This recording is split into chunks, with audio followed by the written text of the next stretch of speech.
Super 6 పథకాలు super success అయ్యాయని మంత్రుల కందుల దుర్గేష్ అన్నారు.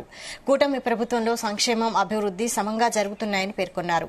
వర్షాలకు రాజధాని అమరావతి మునిగిపోలేదని, దుష్ప్రచారం చేసిన వైసీపీ పార్టీయే మునిగిపోయిందని విమర్శించారు. తూర్పుగోదావరి జిల్లా నిడదవోలు నియోజకవర్గంలో 59 మందికి వైద్య సహాయం కోసం ముఖ్యమంత్రి సహాయ నిధి చెక్కులను ఆయన అందజేశారు. డిప్యూటీ సీఎం పవన్ కళ్యాణ్ తన నియోజకవర్గ మహిళలకు శ్రావణ మాసంలో చీరలు అందజేసే మంచి సాంప్రదాయాన్ని కొనసాగిస్తున్నారని మంత్రి దుర్గేష్ అన్నారు. వైసీపీ ప్రభుత్వంలో మహిళలకు ఉచిత బస్సు ప్రయాణాన్ని ఎందుకు అమలు చేయలేకపోయారని మంత్రి దుర్గేష్ ప్రశ్నించారు.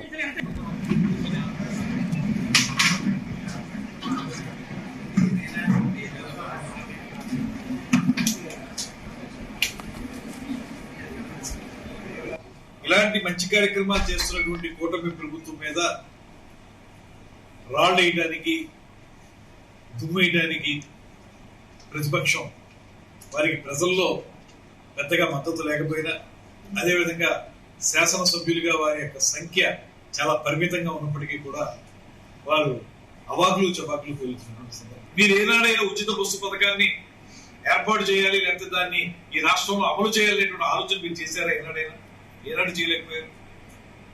అదేవిధంగా అన్నదాత సుఖీభవ. మరో పక్కన ముఖ్యమంత్రి గారి చొరవతోటి వస్తున్నటువంటి ప్రత్యేకమైన అభివృద్ధి కార్యక్రమాలు.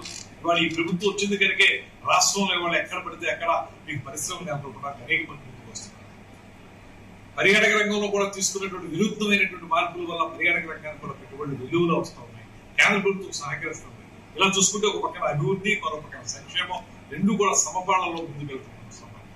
అదేవిధంగా మన ఉప ముఖ్యమంత్రి పవన్ కళ్యాణ్ గారి ప్రత్యేకంగా మన ప్రభుత్వం వరలక్ష్మి వ్రతానికి మహిళలకి చీరలించేటువంటి ఒక సత్సాంప్రదాయానికి ఆయన నియోజకవర్గంలో ఆయన సొంత డబ్బుతోటి ఆ కార్యక్రమాన్ని చేపట్టడం కూడా చాలా అద్భుతమైనటువంటి కార్యక్రమం.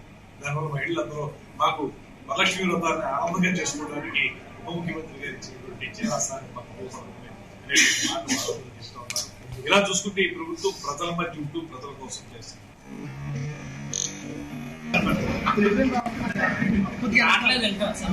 నాదేమీ